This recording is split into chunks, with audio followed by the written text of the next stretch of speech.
तो दोस्तों आज मैं सीएनजी बाइक की 20 वो प्रॉब्लम्स आपको बताने जा रहा हूँ। जनरली जिन प्रॉब्लम्स के बारे में कोई बात ही नहीं करता है। मैंने ये सीएनजी बाइक ख़रीदी थी जनवरी 2025 में, ठीक है, और अभी चल रहा है सितंबर, तो करीब 7-8 महीने हो गए हैं इस बाइक को चलाते हुए और 10,000 किलोमीटर चला ली है। तो ये मेरा एक 10,000 किलोमीटर ऑनरशिप रिव्यू है और इसमें मैंने 20 ऐसी प्रॉब्लम्स को नोट किया है जो कि हर एक सीएनजी बाइक ख़रीदने वाले पर्सन को कंसीडर करना चाहिए। तो वही सब प्रॉब्लम्स मैं आपके साथ डिस्कस करने आया हूँ। तो मैंने प्रॉपर उन सभी प्रॉब्लम्स की एक लिस्ट बना रखी है और उन प्रॉब्लम्स को मैंने 2 कैटेगरी में डिवाइड कर रखा है। पहली कैटेगरी तो वो कैटेगरी है कि जो बाइक ख़रीदते ही आपको प्रॉब्लम्स का सामना करना पड़ेगा, ठीक है। दूसरी कैटेगरी है मैकेनिकल कैटेगरी, मतलब वहाँ पे वो प्रॉब्लम्स हर एक पर्सन को सामना नहीं करना पड़ेगा। किसी की बाइक में पहले आ सकती है, किसी के बाइक में आए भी ना वो प्रॉब्लम्स, तो वो सबके लिए डिफरेंट हो सकता है। अभी इस वीडियो में मैं 20 प्रॉब्लम्स के बारे में ही बात करूँगा और उसकी मैंने प्रॉपर लिस्ट बना रखी है। जैसे कि मैंने बताया 2 कैटेगरी में डिवाइड कर रहा हूँ, नॉर्मल प्रॉब्लम्स और मैकेनिकल प्रॉब्लम्स। नॉर्मल प्रॉब्लम्स में 12 ऐसी प्रॉब्लम्स जो मैंने कैटेगराइज करी है, मैकेनिकल प्रॉब्लम्स में मैंने 8 प्रॉब्लम्स जो कैटेगराइज करी है। और दोस्तों ये प्रॉब्लम्स मैं बता रहा हूँ 10,000 किलोमीटर बाइक चलाने के बाद, ठीक है।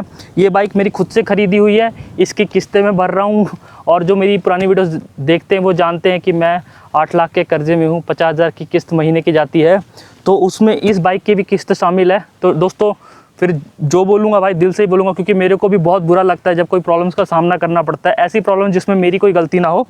तो चलो एक एक करके सभी प्रॉब्लम्स की हम शुरुआत करते हैं, ठीक है। तो दोस्तों मैंने यहाँ पे लिस्ट बनाई है, तो मैं वो लिस्ट निकाल लूँ। तो सबसे पहले मैं नॉर्मल प्रॉब्लम्स की बात करूँगा, जिसमें मैंने 12 प्रॉब्लम्स को नोट किया है। दोस्तों नॉर्मल या कॉमन प्रॉब्लम से सबसे पहली प्रॉब्लम ये है कि जब भी आप ये बाइक ख़रीदने जाओगे तो उसके बाद आपको पहले ये पता करना पड़ेगा कि आपके शहर में सीएनजी पंप हैं कहाँ कहाँ। क्या पता कोई छोटा शहर हो तो वहाँ पे सीएनजी पंप आसपास 15-20 किलोमीटर तक भी अवेलेबल ना हो। ये चीज़ की समझ मेरे को बाद में आई जब मैंने सीएनजी बाइक ले ली। तो जब मैंने सीएनजी बाइक ली और मैंने वहाँ के शोरूम के किसी एक पर्सन से पूछा कि भाई सीएनजी पंप कहाँ है, तो उन्होंने 15 किलोमीटर दूर का एक पंप बताया। उसके बाद मैंने जो सीएनजी के ऑटो चलाते हैं, ऑटो ड्राइवर्स, उनसे पूछा, क्योंकि उनका तो चक्कर लगता रहता है सीएनजी पंप पे, तो उन्होंने 3-4 पंप बताए। तो मेरे घर के पास सबसे नज़दीक वाला जो पंप था वो 6 किलोमीटर दूर पे था, ठीक है।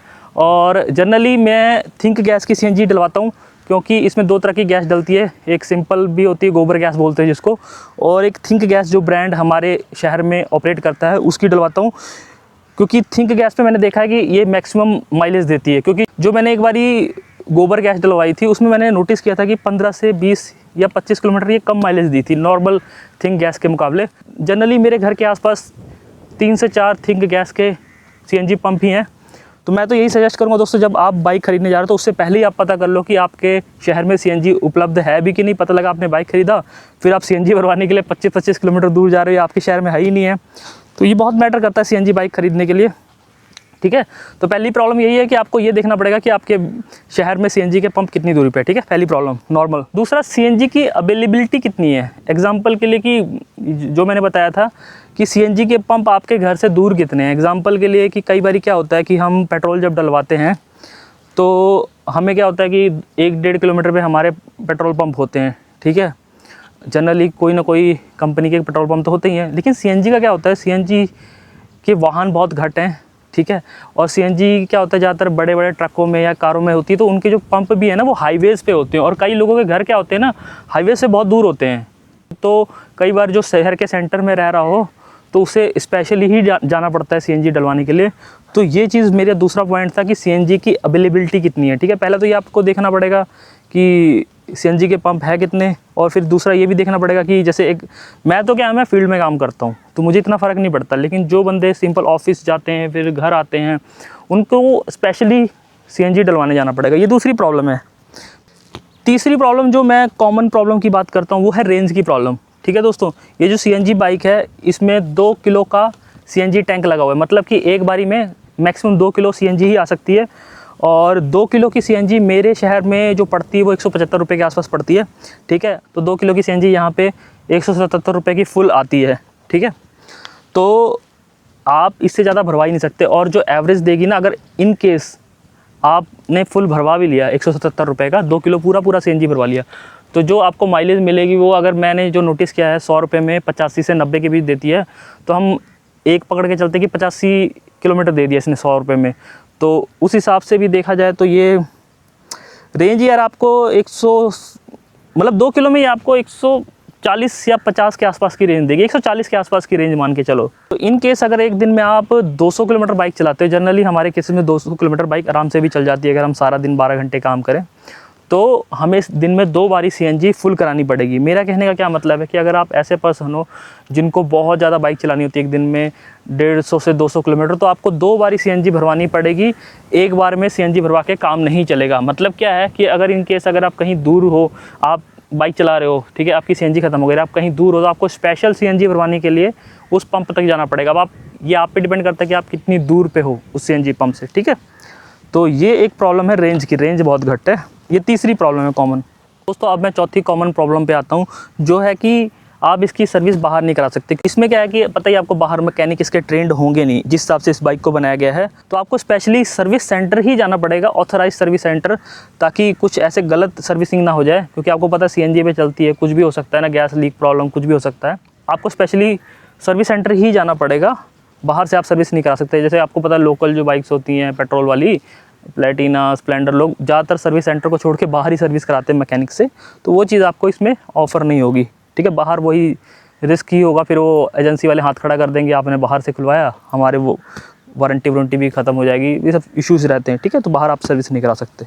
एक पाँचवीं प्रॉब्लम मैंने नोटिस करी है, कॉमन प्रॉब्लम, क्योंकि मैं 10,000 किलोमीटर बाइक चला चुका हूँ, इसकी 3 फ्री सर्विसेज भी हो गई हैं, तो मैंने देखा है कि इसकी जो सर्विस कॉस्ट है वो बहुत ज़्यादा आ रही है नॉर्मल बाइक से। क्योंकि ये इसका प्राइस तो स्प्लेंडर के मुकाबले ही है, लेकिन मैंने नोटिस किया है कि सर्विस कॉस्ट बहुत ज़्यादा आ रही है। वो मैं आपको अलग से एक वीडियो बनाऊंगा, सर्विस कॉस्ट कितनी आई है हर एक सर्विस में। मेरी 3 सर्विस हुई है, और अभी रिसेंटली तो मेरा 5,000 का बिल बना दिया था, जो कि फ्री सर्विस थी वो 10,000 किलोमीटर पे।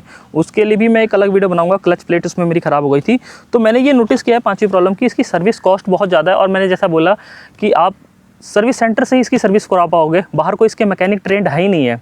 तो ये इसकी 5वीं कॉमन प्रॉब्लम है कि सर्विस कॉस्ट ज़्यादा है, मुँह मांगा रेट भी लगा सकते हैं, और फिर आप सर्विस सेंटर में जाते हो, आपको GST सब पे करना पड़ता है, तो आपका प्राइस बहुत हाई हो जाता है। तो ये 5वीं प्रॉब्लम की सर्विस कॉस्ट इसकी मेरे को थोड़ा ज़्यादा लगी। अब 6वीं प्रॉब्लम के बारे में बात करते हैं, जो मैंने नोटिस करी है। मेरे को ऐसा लगता है ना, क्योंकि देखो जब भी क्या होता है कि जैसे कि सर्विस सेंटर वालों को पता है कि भाई ये बंदा बाइक बाहर सर्विस कराएगा नहीं, अगर बाहर सर्विस कराएगा तो उसकी वारंटी खत्म हो जाएगी, हम जिम्मेवारी नहीं लेंगे, तो हमारे पास ही आएगा। फिर वो आपको जो बोलेंगे वो आपको कराना पड़ेगा। जो मैंने नोटिस किया है कि पहली सर्विस में इन्होंने मतलब कि मेरा ब्रेक शू पता नहीं क्या क्लीन किया था, कहते हैं ब्रेक शू खोल के करना पड़ेगा। मुझे समझ ही नहीं आया कि पहली सर्विस में ब्रेक शू का ऐसा क्या इशू आ गया। मैं ये नहीं कहता हूँ कि मैं सही दूंगा, क्या पता कुछ रीजंस होंगे उनके, पर मुझे नहीं लगा। और उसकी वजह से मेरे को पता नहीं मतलब कि उस वक्त फर्स्ट सर्विस में कितना देना पड़ा, वो आपको वीडियो में बताऊंगा। तो उसकी वजह से मेरे को उस वक्त भी इसका भी पैसा देना पड़ा था। फिर दूसरे सर्विस में उन्होंने कोई बोला कि थ्रोटल बॉडी क्लीनिंग ये वो, मतलब कुछ ऐसी सर्विसेज जो मेरे पास पहले प्लेटिना बाइक थी उनमें मैं नॉर्मली ये सर्विसेज देखता नहीं था। तो इसमें क्या होता है कि अगर आपको उन्होंने कुछ कह दिया तो आपको करवाना ही पड़ेगा, क्योंकि CNG बाइक है। कल कुछ प्रॉब्लम होगी फिर आप वहीं सर्विस सेंटर उन्हीं के पास जाओगे, तो उन्होंने कुछ कह दिया तो आपको ना चाहते हुए भी करवाना पड़ेगा। इन केस कल कोई आपने नहीं करवाया, कल कोई प्रॉब्लम आएगी तो उन्होंने सीधा बोलना कि हमने तो आपको बोला था, आपने करवाया नहीं। तो ये एक प्रॉब्लम मैंने नोटिस करी है कि एक मोनोपोली है कि हाँ भाई सर्विस का सारा ऑथराइजेशन उन्हीं के पास है, बाहर कोई कर नहीं सकता है। मतलब एक तो होता है ना कि अगर उन्होंने कुछ बोल दिया कि ये करवाओ तो आप हम लोग किसी और पर्सन के पास जाके करवा लें, वैसा कुछ है ही नहीं है, क्योंकि बाहर इसकी सर्विस करते नहीं, तो आपको जो बोलेंगे वो करवाना ही पड़ेगा, नहीं तो अदरवाइज़ बहुत सारे इश्यूज़ हो जाते हैं बाइक में, फिर आपको दोबारा सर्विस सेंटर के चक्कर लगाने पड़ेंगे। तो ये भी एक इशू है, 6वां इशू। एक चीज़ की और प्रॉब्लम मैंने नोटिस करी दोस्तों, कि दोस्तों ये एक मतलब कि अपने किस्म में एक अलग ही बाइक है। और जैसे कि हम कभी इसको बाहर लॉन्ग राइड्स पे लेके जाते हैं तो रेंज की तो एक प्रॉब्लम आएगी कि बार बार आपको CNG भरवानी पड़ेगी। दूसरी क्या है ना कि इन केस वहाँ पे कोई प्रॉब्लम हो जाती है तो आपको नहीं पता कि सर्विस सेंटर इसका कहाँ है, कितना लंबा आपको इसको घसीट के ले जाना पड़े, कुछ भी हो जाए, मतलब आपको नहीं पता जब आप कभी लंबी राइड्स पे निकलते हो ना, अगर कोई प्रॉब्लम्स आती है इस CNG में। क्योंकि देखो CNG बाइक की सर्विस तो स्पेशली CNG वाले सर्विस सेंटर पर ही होगी। आप ऐसी जगह पर हो जहाँ पे 50 किलोमीटर दूर पे, 100 किलोमीटर दूर पे कोई CNG का सर्विस स्टेशन है, तो फिर आपको बहुत प्रॉब्लम्स की सामना करना पड़ेगा। और दूसरी बात, नॉर्मल आपको दुकानों पे इसके स्पेयर पार्ट्स भी नहीं मिलेंगे। जैसे इंजन इसका बिल्कुल अलग है, क्योंकि इंजन क्या है कि दोनों चीज़ों पे चल रहा है, पेट्रोल पे भी चल रहा है, CNG भी चल रहा है, तो आपको स्पेयर पार्ट्स में भी बहुत दिक्कत आएगी। आपको बाहर से नहीं मिलेगा, आपको स्पेशली इनके सर्विस सेंटर से ही स्पेयर पार्ट लेना पड़ेगा। तो ये भी एक इशू है लॉन्ग राइड्स में कि आपको क्या पता कई बार दूर दूर तक सर्विस सेंटर ना मिले और स्पेयर पार्ट्स भी आपको स्पेशली सर्विस सेंटर ही जाके लेना पड़े। तो ये भी एक इशू है। 8वीं प्रॉब्लम बताने जा रहा हूँ जो कि हर एक पर्सन के लिए लागू नहीं होती, क्योंकि कुछ ऐसे भी लोग होते हैं जो इस तरह की बाइक को लेके या किसी भी तरह की नॉर्मल बाइक को भी लेके कस्टमाइजेशन कराना चाहते हैं। जैसे कि पीछे यहाँ पे कुछ रखने के लिए लगा लिया, और ये यहाँ से जो लोग लगाते नहीं अपना सामान ले जाने के लिए, कुछ भी घूमने फिरने जाते हैं दूर दूर तक, वो लगाना हुआ, या क्रैश गार्ड लगाना हुआ, यहाँ पे कोई क्रैश गार्ड लगाना हुआ, या आगे वो लगाना हुआ, विंडशील्ड लगानी हुई, नकल गार्ड लगाने हुए। तो अभी इसके जो मतलब कस्टमाइजेशन वाले चीज़ें हैं ना, वो इतनी ज़्यादा मार्केट में अवेलेबल नहीं है नॉर्मल शहरों में। दिल्ली जैसे शहरों में तो कुछ लोग मैंने नोटिस किया है या यूट्यूब पे देखा है कि इसको कस्टमाइज़ करना शुरू कर चुके हैं बड़े बड़े शहरों में, लेकिन नॉर्मल सिटीज़ में आपको इतनी ज़्यादा कस्टमाइजेशन के प्रोडक्ट्स नहीं मिलेंगे। ठीक है, तो मतलब फिटिंग की बात कर रहा हूँ, मिलने को देखो जुगाड़ से तो चीज़ें बन जाती हैं। एक होता है ना कि प्रॉपर उसी चीज़ के लिए बनाया गया हो, वो चीज़ें मिलना मुश्किल है। बाकी जुगाड़ से तो लोग बहुत कुछ कर देते हैं। ठीक है बिल्डिंग करके इधर उधर चीज़ें। मैंने ये वाली बात बोली है कि प्रॉपर जो होता है ना कि हाँ CNG बाइक के लिए प्रोडक्ट्स बन रहे हैं, क्योंकि बाइक की अवेलेबिलिटी बहुत कम है। CNG बाइक बहुत ही इतनी भी ज़्यादा नहीं बिकती है, इतनी ज़्यादा कॉमन बाइक्स नहीं है, इसी वजह से इनके कस्टमाइजेशन वाले जो स्पेयर पार्ट्स होते हैं वो थोड़ा कम ही मिलते हैं। ये भी एक इशू है उन लोगों के लिए जो अपनी बाइक को कस्टमाइज कराना चाहते हैं। ठीक है, अगली प्रॉब्लम्स की बात करता हूँ 9वीं प्रॉब्लम की, कि जो इंजन है ना दोस्तों, ये दोनों चीज़ों पे वर्क करता है। CNG पे भी वर्क करता है और अपना पेट्रोल पे भी वर्क करता है। तो इसका जो इंजन ऑयल है वो हर बारी चेंज होता है, हर सर्विस में चेंज होता है इंजन ऑयल। मैं आपको एक चीज़ बता दूं, मेरा प्लैटिना बाइक था, उसमें जो इंजन ऑयल चेंज होता था वो एक सर्विस छोड़ के होता था, मतलब हर 10,000 किलोमीटर पे चेंज होता था। लेकिन जो इसका इंजन ऑयल है वो हर 5,000 किलोमीटर पे, मतलब हर एक सर्विस पे चेंज होता है, क्योंकि ये दोनों पे चल रहा है। आपको पता ही है CNG पे भी चल रहा है, पेट्रोल पे भी चल रहा है। तो इसका इंजन का जो अंदर का स्ट्रक्चर होगा वो अलग होगा, तो उस वजह से शायद इसमें हर बारी इंजन ऑयल चेंज करना पड़ता है। और इसका इंजन ऑयल नॉर्मल प्लैटिना की बाइक से महंगा ही है। प्लैटिना में मेरे ख्याल से 450 समथिंग कुछ आता था, इसमें GST पाके 600 या 700 के आसपास इसका इंजन ऑयल हर बारी पड़ता है। ठीक है, तो वो एक कॉस्ट हर बारी आपको इंजन ऑयल का देना ही पड़ेगा। तो ये अपनी 9वीं प्रॉब्लम थी। अगली प्रॉब्लम पे बात करते हैं दोस्तों। अब 10वीं प्रॉब्लम पे बात करते हैं। दोस्तों मैंने बताया था ना कि इसमें 2 किलो की CNG का टैंक है। तो दोस्तों इसमें CNG अगर हम फुल भरवाने जाए तो 177 रुपीज़ की पड़ती है, लेकिन मैं आपको सच्चाई बताऊं, इसमें बहुत ही रेयर हुआ है कि मैंने 177 रुपीज़ की CNG डलवाई हो। जनरली CNG पूरी भर ही नहीं पाती है इसमें, मतलब वो पेट्रोल पंप के प्रेशर पे डिपेंड करता है कितनी CNG आएगी, और प्रेशर हमेशा ही कम रहता है। मैंने आज तक जितनी बार भी भरवाया है, मुश्किल से ही 1-2 बार हुआ होगा कि इसमें फुल CNG 2 किलो आई होगी। अदरवाइज़ जैसे 177 रुपये में मेरी पूरी टैंकी भरती है ना, तो उसमें जो फिलिंग होती है वो 150-160 के बीच ही होती है, मतलब 15 से 20-25 रुपये कम ही रहती है CNG इसमें, क्योंकि प्रेशर उतना नहीं रहता है कि इसमें टैंकी फुल हो जाए। और अभी जो पिछली बार मैं जब CNG भरवाने गया था उसमें 122 रुपये की ही CNG आई थी, क्योंकि प्रेशर था ही नहीं, बिल्कुल ही नहीं था। तो 122 किलोमीटर में आप अंदाज़ा लगाओ। अब वेट तो नहीं करोगे ना कि कब उनका प्रेशर पूरा हो रहा है, आप क्या कहोगे कि भाई चल 122 का ही भर दे, इसी पे चला लेता हूँ, आगे कहीं देख लूँगा या दोबारा आ जाऊँगा, है ना। अगर आप लॉन्ग राइड पे जा रहे हो फिर तो आप यही बोलोगे कि चल आगे कहीं देख लेंगे। अगर आप शहर में हो तो आपको दोबारा आ जाऊँगा। तो ये चीज़ भी आप ध्यान में रख लेना अगर आपने CNG बाइक लेनी, कि CNG कभी भी पूरी आती नहीं। बहुत रेयर चांसेस होते हैं कि CNG पूरी आए। मतलब कि अगर 177 रुपये में मेरे लुधियाना शहर में CNG भरती है तो नॉर्मल मैं 150 से 60 रुपये के बीच में ही CNG भरवा पाता हूँ, इससे ज़्यादा नहीं भरवा पाता। ठीक है, नॉर्मल प्रॉब्लम मैंने और नोटिस करी जो सबको करनी पड़ सकती है कि CNG पंप्स पे कई बार वेट करना पड़ जाता है। होता क्या है दोस्तों कि कई बार प्रेशर नहीं होता है, तो ये 10 से 15 मिनट वेट करा लेते हैं कि भाई पीछे से प्रेशर बना रहे हैं, या कुछ भी इनका टेक्निकल चीज़ें होंगी कि आप 10 मिनट वेट करो, जब प्रेशर बन जाएगा तभी हम इसमें CNG भरेंगे। या कई बार क्या होता है ना कि गाड़ी रिफिलिंग के लिए लगी होती है CNG वाली, क्योंकि CNG खत्म होती है तो नवी गाड़ियाँ भी आती रहती है ना CNG को रिफ़िल करने के लिए। जब वो भी लगी होती है तो शायद कई बार CNG भरते नहीं है। तो मतलब कई बार ऐसा क्या होता है कि आप CNG पंप पे जा रहे हो तो आपको तुरंत CNG नहीं मिलेगी अगर आप जल्दबाजी में हो। अगर उनकी कोई प्रॉब्लम है, जैसे प्रेशर की प्रॉब्लम हो गई या CNG रिफ़िल हो रही है, तो तुरंत आपको CNG नहीं मिलेगी। आपको 10 से 15 मिनट, तो कई बार 15 मिनट या आधे घंटे भी वेट करना पड़ता है। 12वीं मैं प्रॉब्लम कॉमन बता रहा हूँ, मेरे को नहीं लगता कॉमन रहेगी, पर मेरे साथ हुई है।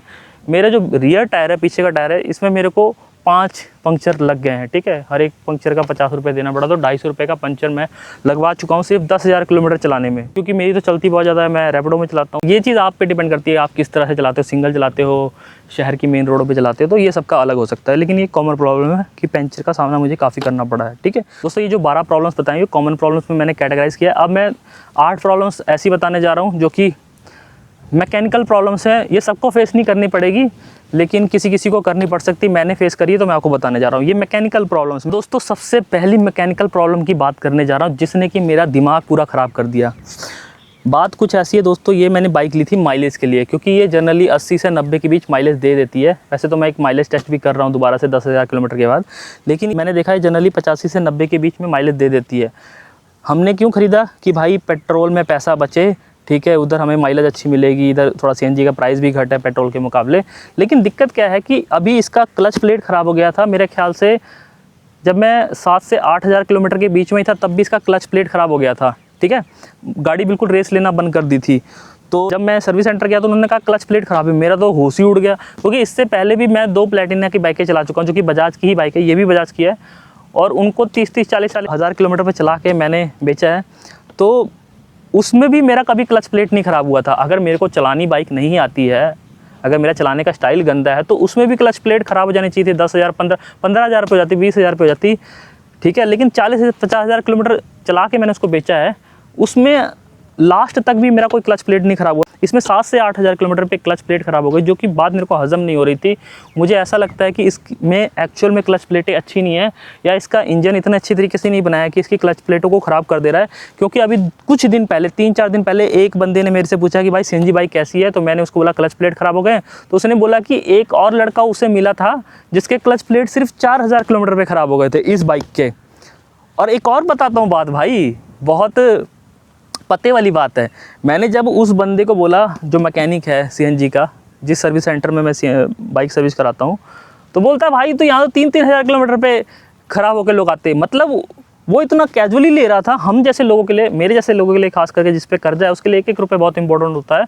वो कैजुअली ले रहा था 3-3 हज़ार। भाई वो स्टंट मारते होंगे, वो रेव करते होंगे, हमारा वो काम नहीं है भाई। हम बहुत नॉर्मल बाइक चलाते हैं। और मेरे जैसे केसेस में जहाँ मेरे पे कर्जा है, मैं तो ये सोचता हूँ कि बाइक को ऐसे चलाऊँ कि भाई कोई प्रॉब्लम ही ना आए। उस जगह पे जहाँ पे मेरे पे कर्जा इतना नहीं था, तब मैंने 40-40, 50,000 किलोमीटर पे अपनी क्लच प्लेट नहीं ख़राब कराई। वहाँ पे ये 7 से 8,000 किलोमीटर पे कैसे ख़राब हो जाएगी। और एक और लड़का जो मिला, जैसे मैं बताया, 4,000 किलोमीटर पे उसकी क्लच प्लेट ख़राब हुई थी, और ये भी बोल रहा है कि 3,000 पे जाती है। मतलब उस बंदे को पता है कि इस बाइक में सर्विस वाले को क्लच प्लेट की प्रॉब्लम है, तभी तो वो कह रहा है कि 3-3 हज़ार पे। और उधर वो लड़का भी बोल रहा है कि 4,000 किलोमीटर में मेरी क्लच प्लेट ख़राब हुई है, और मेरी खुद की 7 से 8,000 किलोमीटर पे ख़राब हो गई थी। मतलब कि इसमें क्लच प्लेट का एक बहुत तगड़ा इशू है। और जो भी सीएनजी बाइक ये चला रहा है, अगर आपको लगता है कि आपके बाइक में भी क्लच प्लेट का इशू आया, तो कमेंट में ज़रूर बताना, क्योंकि मैं ये जानना चाहता हूँ कि सिर्फ ये हम दोनों के साथ आई थी या और भी लोगों को क्लच प्लेट का सामना करना पड़ रहा है ख़राब होने का। दोस्तों क्लच प्लेट के लिए मेरे को 2,500 रुपये लगा, 2,500। भाई दिमाग चकरा जाता है। क्लच प्लेट के साथ इसकी सर्विसिंग कॉस्ट भी 2,500 थी। मतलब 5,000 रुपये 10,000 किलोमीटर चलाने के बाद मेरे को इसकी सर्विस पे खर्च करना पड़ा, जबकि सर्विस फ्री थी। कितना माथा ख़राब होता है ऐसी पोजीशन में, जब आप पे कर्जा हो और आप 1-1 रुपये बचाना चाह रहे हो, और आप इसी बाइक से ही कमाते हो राइड करके, तो आपको खर्चा तो करना ही पड़ेगा ना। और मैंने जैसा इशू बताया था कि आप बाहर भी सर्विस कराने नहीं जा सकते हो इस बाइक के साथ में, कि बोला भाई तू सर्विस सेंटर वाले तू पैसा ज़्यादा ले रहा है, मैं बाहर जा रहा हूँ, ठीक है, वो नहीं करा सकते आप। तो ये जो इश्यूज़ मैंने फेस किए 10,000 किलोमीटर पे, वो बता रहा हूँ।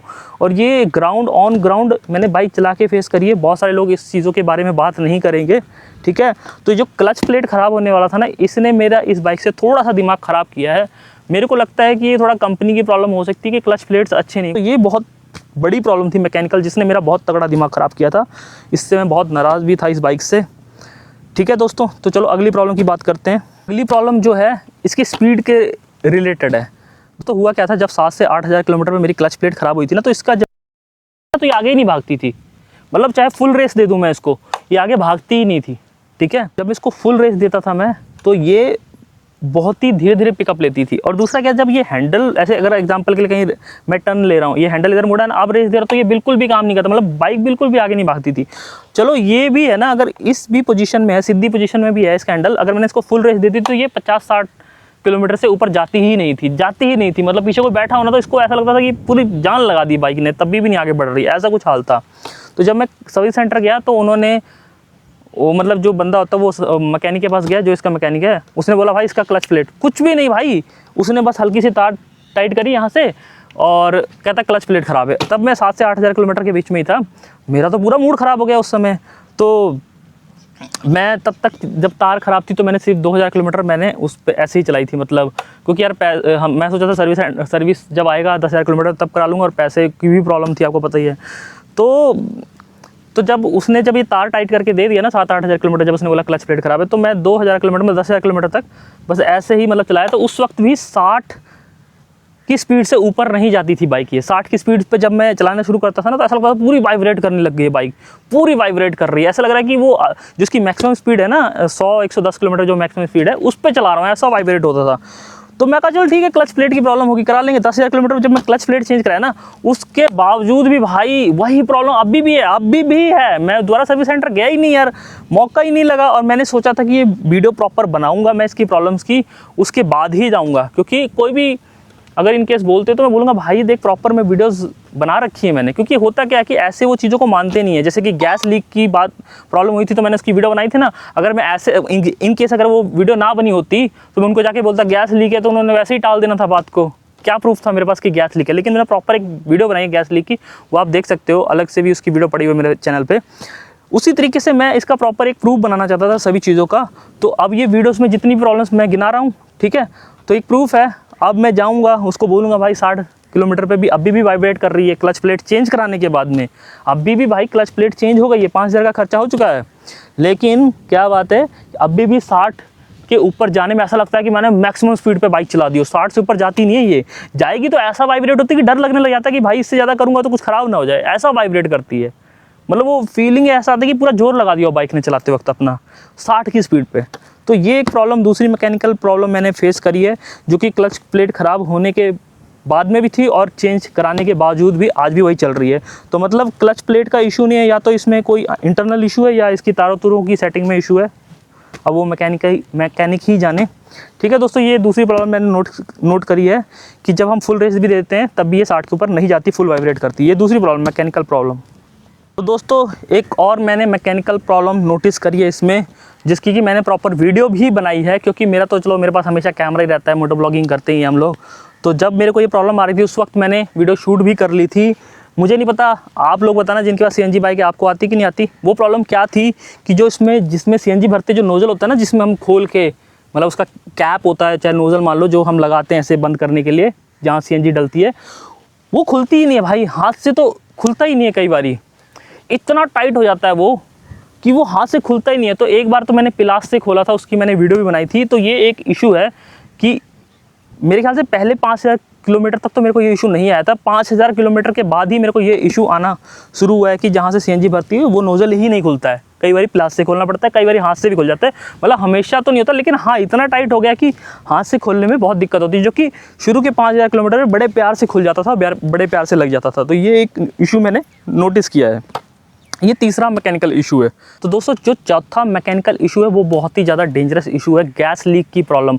और मैंने प्रॉपर फुल वीडियो बनाई है गैस लीक के ऊपर कि कैसे मेरी बाइक में जब मैं CNG डलवा रहा था तो उसके बाद गैस लीक होनी शुरू हो गई थी। ठीक है, गैस बाहर निकल रही है, इसमें कुछ लगा दो ना यार भाई 2 मिनट के लिए। इसमें क्या लगाऊँ मैं, इसको तो लगाओ ना, फिर इसको तो हटा के हाँ अंदर दबाओ।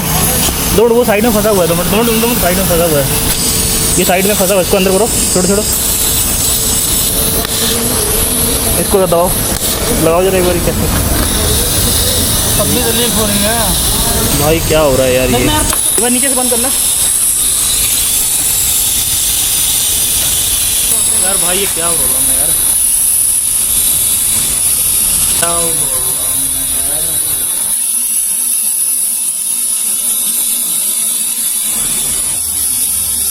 इसको रोकेंगे कैसे? इसका कोई हल नहीं है। अब ये वाल भी नहीं काम कर रहा है, वाल नहीं काम कर रहा है, आपको सामने दो। उसकी प्रॉपर वीडियो बनाई, यहाँ थोड़ा पार्ट लगा दूंगा, लेकिन प्रॉपर वीडियो आप जाके चैनल पे देख लेना, मैंने बनाई हुई है। भाई जब भी बंदे ने CNG डाली और अपना पंप बाहर निकाला तो गैस वापस लीक होनी शुरू हो गई और करीब 3 मिनट तक गैस लीक होती रही।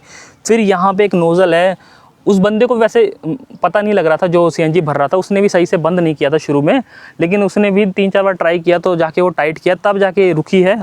अदरवाइज़ तो 3 मिनट तक CNG लीक होती रही, जिसमें देखो आग लगने का खतरा होता ही, आपको पता है। वो जो फ्लेमेबल गैस होती है, ज्वलनशील गैस होती हैं। और उसकी बात क्या है कि देखो दोस्तों, मेरा CNG का भी तो नुकसान हो गया। मैंने 100 समथिंग कुछ ₹158 की CNG उस दिन डलवाई थी, तो गैस लीक होकर मेरे ख्याल से 20-25 रुपए की CNG ख़त्म हो गई थी लीक होके 3 मिनट में।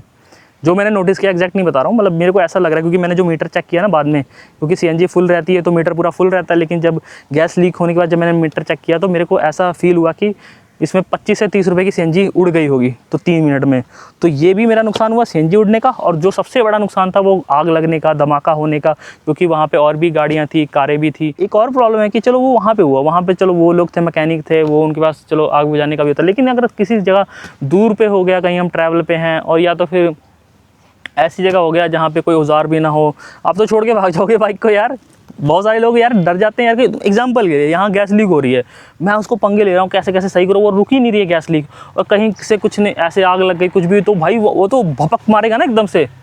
भाई देखो, मेरे को इसकी प्रॉपर्टीज़ का नहीं पता, वैसे कुछ लोग बोलते हैं कि ये जो गैस होती है CNG गैस, ये ऊपर की तरफ चली जाती है, नीचे सतह पे नहीं रहती। जैसे LPG गैस सतह पे रहती है ना, ये सतह पे नहीं रहती है, ये गैस ये ऊपर चली जाती है। लेकिन फिर भी एक डर तो रहता ही है ना गैस, क्योंकि ज्वलनशील चीज़ है, अगर यहाँ पे भपक भी मार दी तो आँख जल गया, कुछ भी हो सकता है ना। तो ये एक डर, बहुत तगड़ा डर जो CNG गैस लीक था।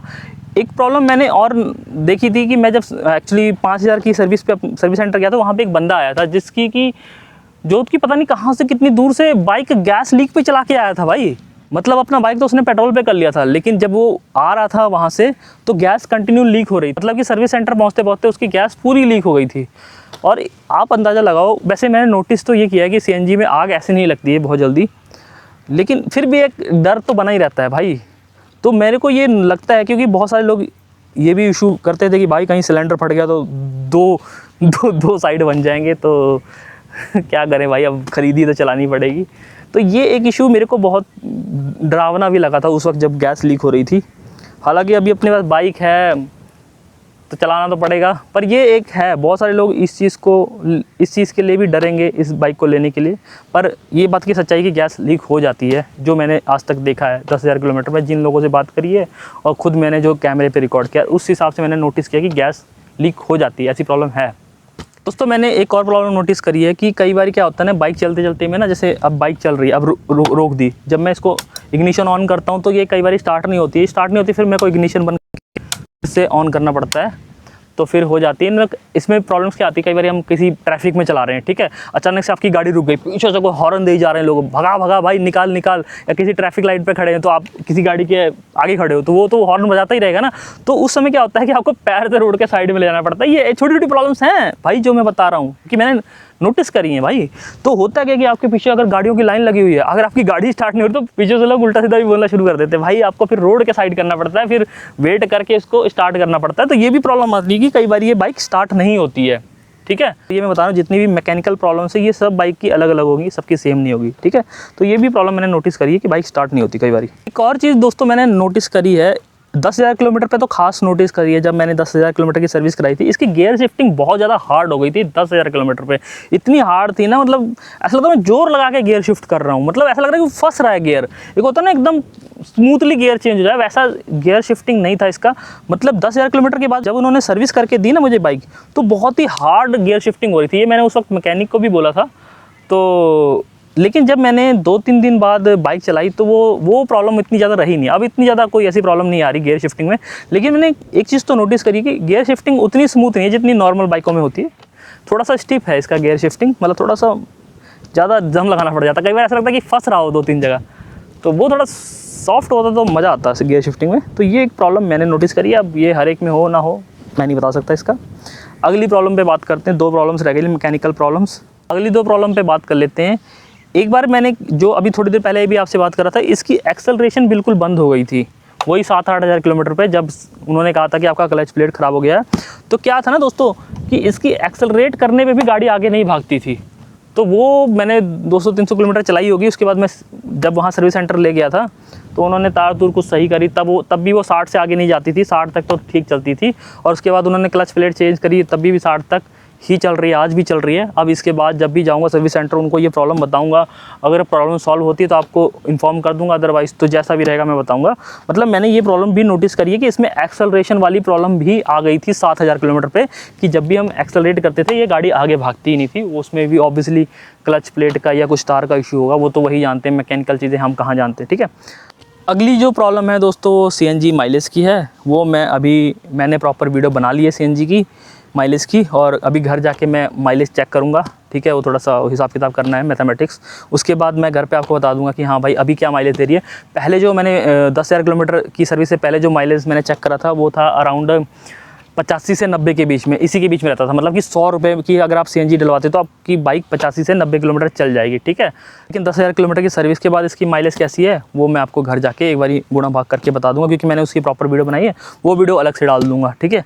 तो ये टोटल मैंने 20 प्रॉब्लम्स आपको बता दिया, और इसके अलावा भी बहुत सारी कुछ प्रॉब्लम्स होंगी जो कि अभी मेरे ध्यान में नहीं है, क्योंकि छोटी छोटी प्रॉब्लम्स भाई बहुत आती रहती हैं, और उस समय अगर हम नोट कर लें तो वो दिमाग में रह जाती है, अदरवाइज़ भूल भी जाते हैं। तो 20 प्रॉब्लम्स जो मेरे दिमाग में थी अभी, जिसमें से 12 नॉर्मल कॉमन प्रॉब्लम्स थी जो हर एक को आ सकती है बाइक ख़रीदने के बाद, और 8 मैंने इसमें मैकेनिकल प्रॉब्लम्स बताई जो मुझे नोटिस हुई है 10,000 किलोमीटर पे। दोस्तों अगर आपके पास भी सीएनजी बाइक है और आपने कुछ ऐसी प्रॉब्लम नोट करी है जो कि मैंने नहीं बताई इसमें, तो आप कमेंट में ज़रूर बताना। और कोई क्वेश्चंस हो इस बाइक के रिगार्डिंग तो वो भी पूछना, उसके लिए प्रॉपर वीडियो बनाएंगे, नहीं तो मैं शॉर्ट्स के रूप में आपको आपके सवालों का जवाब भी देता रहूँगा। अगर ज़्यादा क्वेश्चंस होंगे तो मैं अलग से एक लॉन्ग वीडियो बना दूँगा। तो दोस्तों यही था इस वीडियो में, और मिलेंगे अगली किसी वीडियो में। तब तक के लिए चैनल को सब्सक्राइब कर लो। आप सभी का प्यार बहुत ज़रूरी है, क्योंकि मेरे पे 8 लाख का कर्जा है, 50,000 की किस्तें देनी पड़ रही है। इस महीने भी 50,000 की किस्त जाएगी दोस्तों, ठीक है। तो ये मैं इसलिए वीडियो बना रहा हूँ क्योंकि बहुत सारे लोग बोल रहे थे भाई सीएनजी की बाइक भी लेनी है। और दोस्तों किस सिटी से ये वीडियो देख रहे हो कमेंट में जरूर बताना। मैं जानना चाहता हूँ कि कहाँ से लोग मेरी वीडियोज़ को प्यार दे रहे हैं, ठीक है, और सपोर्ट कर रहे हैं, अपना सपोर्ट दिखा रहे हैं। और बाकी चलो मिलते हैं किसी नई वीडियो में, तब तक के लिए अपना ध्यान रखना। Take care, bye bye.